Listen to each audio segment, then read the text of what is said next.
Little Giant Boxing. Saul Canelo Alvarez. I think that I like everything about him.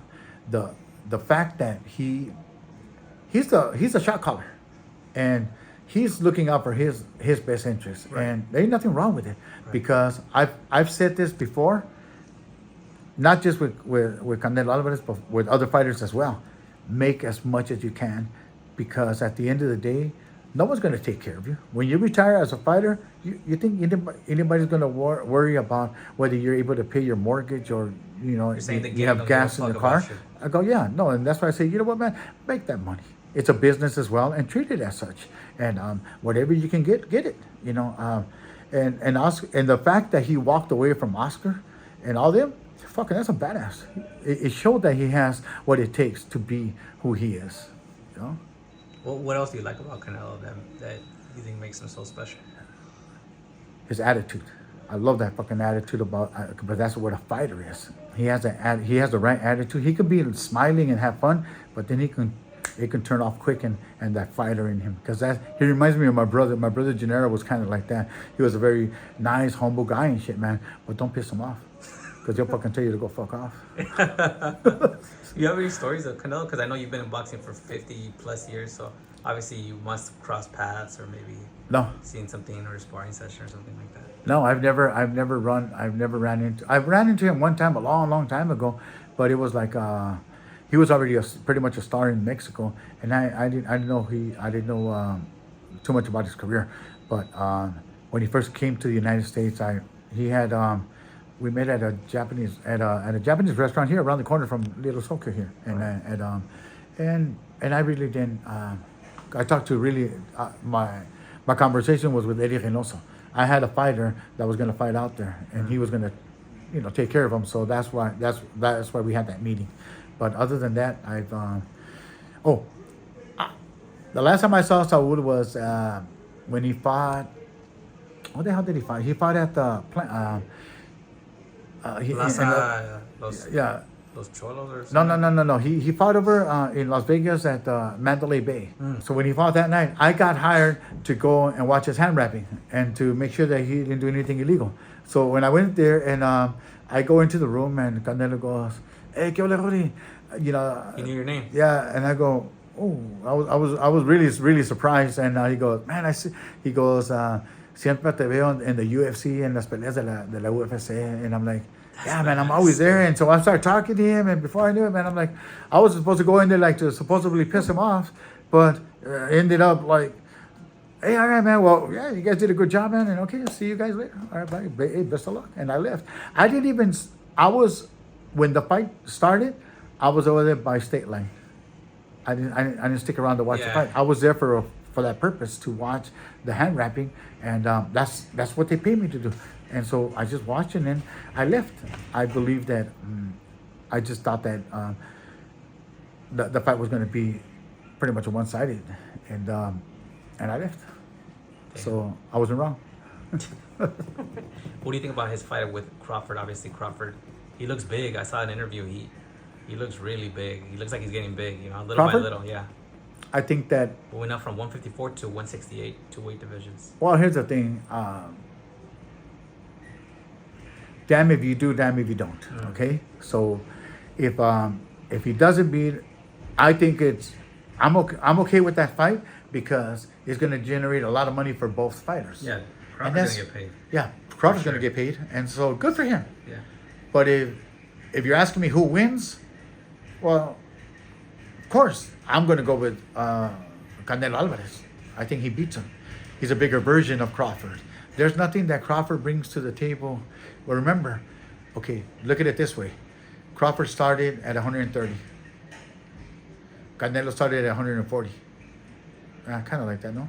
147, if I'm correct. No, I think at 140. 140, yeah. I think he started at 140. Yeah. But then again, he was always a kid. He was only 15, 16 years old when he was turned pro. So he was at about 138, 34, 40 pounds and stuff like that. So he started off at the light weight. But he's grown up, and he carries everything with him.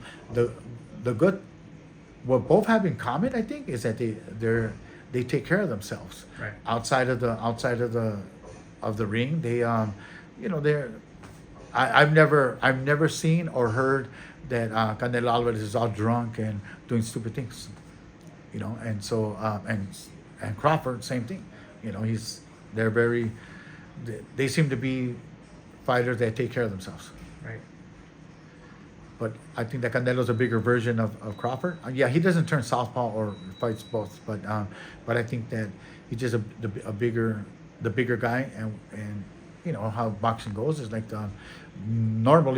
usually the bigger good guy beats the smaller good guy. That's what Floyd says. And I think that as being that different. But Floyd was a little different, Yeah. And there's a few exceptions, kind of like Manny Pacquiao, Right. and other fighters also that went on to fight light heavyweights. You know, from like even Sugar Ray Leonard and Tommy Hearns, who went on to fight, you know, in bigger divisions. But again, those are special guys. You think decision or KO? I think it'll be it depends on Canelo. Right. I believe that Canelo could have had fights that he could have won by knockout, but he chose to box, and he just outboxed guys, and so it can go. I think it'll be a decision. It'll be a wide decision in favor of Canelo. Okay. And supposedly Jake Paul says that, you know, that he's getting paid $100 million to fight William Skull, which is a lot of money. Jake Paul to fight who? Jake Paul says that Canelo's getting paid $100 million to fight William Skull because Turkey didn't want Canelo to fight Jake Paul, so he offered him that much amount of money to not fight Jake Paul and fight William Skull. Well, good. I mean, go to the highest bidder, and I like Jake Paul too. I love Jake Paul. Yo, he's good for boxing. Damn right he's good for boxing, man. And because everybody say, no, he's a phony, blah blah blah. Everybody say what the hell they want to say. They can say what the hell they want to say, but there's not an event that he's put on that the fighters did not make the most money in their career. Yeah, Amanda Serrano. And so you know what, man? So how can that be wrong? Man, I'm a supporter of Jake Paul's events. I don't even if they've been on pay-per-view, and I buy them, and I don't even watch them because I'm traveling, working somewhere else. Just to show him love. Well, to support, I can support people like that are doing it for the fights. They're doing it for the boxers, and so how can you not want to support that?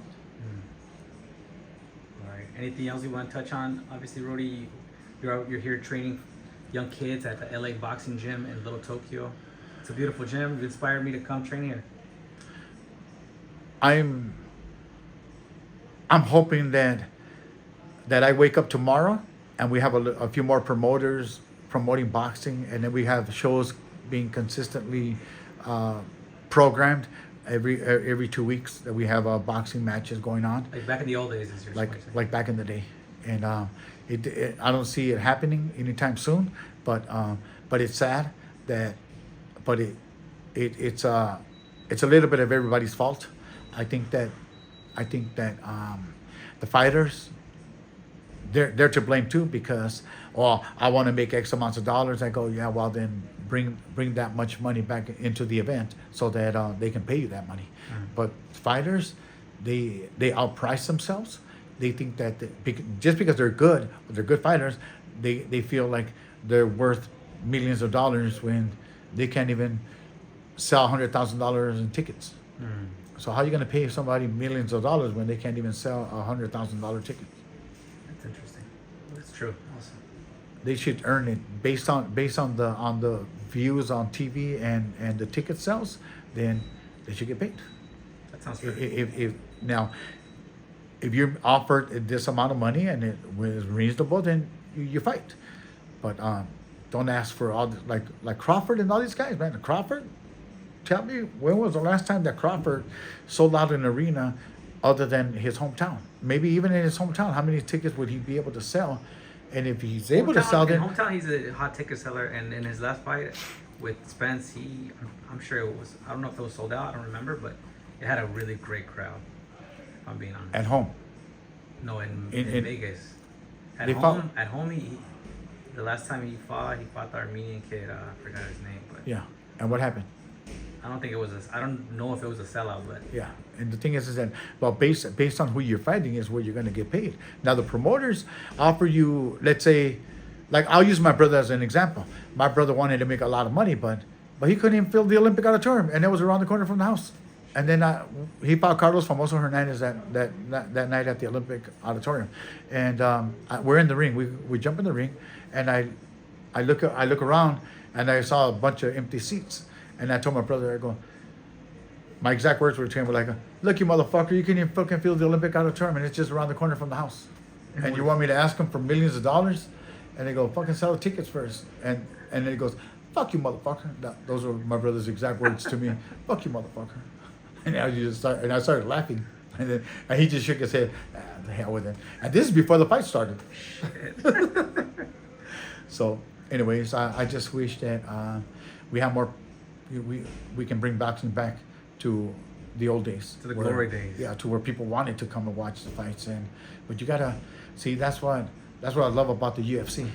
You know, the company, the UFC company, puts on an event every show, every show that we're in, whether it's a pay-per-view or at the Apex show, it's, man, we get good fights.